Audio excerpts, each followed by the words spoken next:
"You owe me everything," she said. So I let her keep the lies, the debt, and her manifested lifestyle, then walked out with the car and every dollar she thought was hers. I'm 34, from Austin, Texas. I was engaged to Ava, 28. We met during the early days of the pandemic, when everyone was lonely and everything felt uncertain. We matched on an app, clicked quickly, and within a few weeks, it felt like we had known each other for years. It was easy to fall for her. She was full of charm, effortlessly social, the kind of person who could walk into a room and make everyone feel like they were her oldest friend. I wasn't used to that kind of energy.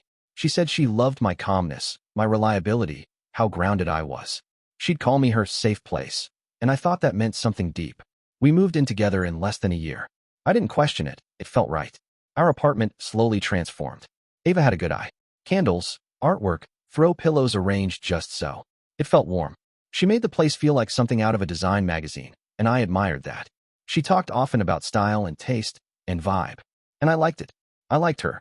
6 months before our planned wedding, we opened a joint account for household and wedding expenses. I started contributing $2,500 every month. We agreed to share the costs. She said she'd match me when client payments cleared.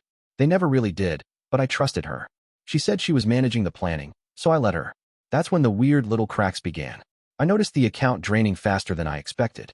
First, it was a venue deposit. Then, fittings for a dress I hadn't seen. Then catering and floral vendor names I'd never heard of. Whenever I asked, she'd brush it off with some version of, "Don't stress. I've got it handled. You worry too much." I kept trying to believe her, but I started watching the numbers. Then one morning, I got an alert. Our joint account had dropped below $200. That didn't make sense. We hadn't made any big payments recently. I asked her about it that evening. She barely looked up from her phone. "Why are you micromanaging everything all of a sudden?" I kept my tone even. "Because I'm watching our money disappear and not getting answers. I just want to understand where it's going." She sighed like I'd asked something outrageous.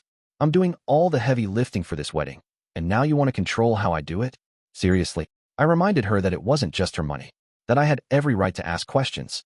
That's when she looked me dead in the eyes and said something I'll never forget. "You owe me, okay? For everything. You wouldn't even know how to live without me." It was like she flicked a switch I didn't even know was there. I didn't yell. I didn't argue. I just sat there, quiet, listening to the way she spoke to me like I was a burden she'd been carrying. Like my contributions, financial and emotional, meant nothing compared to her vision. She left that night to meet a client. I stayed back, staring at the ceiling, hearing her words on loop. I had trusted her, loved her, built a future around her. But for the first time since we met, I started wondering, what exactly had I built? And who was I building it with? After Ava left that night, I sat alone in the apartment for hours. I wasn't angry. Not yet. Just unsettled. Her words wouldn't leave me. "You owe me." For what? For trusting her? For paying our bills? For never questioning all the business calls and client meetings that never seemed to produce any income? I couldn't sleep, so I got up and opened her shared Google Drive folder, the one where she supposedly stored all the wedding documents. I'd never really looked before. I figured it was full of florist quotes and mood boards. I was wrong. What I found felt like someone peeling back wallpaper and discovering mold underneath. There were invoices, all right. Dozens of them. But not for our wedding. Not even close. Brand consulting sessions. Private spa treatments.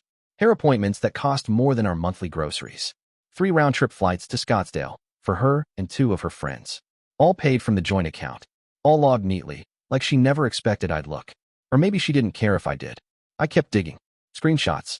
Mood boards labeled Manifested Life. Video scripts. She wasn't just planning a wedding. She was building a brand. Ava had reinvented herself online as a luxury lifestyle coach.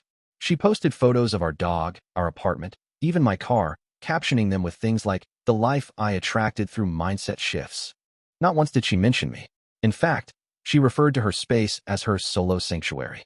I sat back and just let that sink in. She had taken the life we built together and cropped me out of it. I didn't confront her that night. Or the next day. There was no point yelling. Ava didn't listen when she was calm. Why would she start when she was defensive? Instead, I called an attorney. Quietly. I learned I wasn't liable for any wedding vendor contracts because they were all under her name. Smart move on her part, until now. I also learned she didn't qualify to renew our lease on her own. Her clients weren't real. There was no income, no stability, nothing but curated photos and motivational buzzwords. So, I made my moves in silence. I gave our landlord notice that I wouldn't be renewing the lease. I disconnected from the joint account, withdrew what was left, a whole $64, and locked down my credit.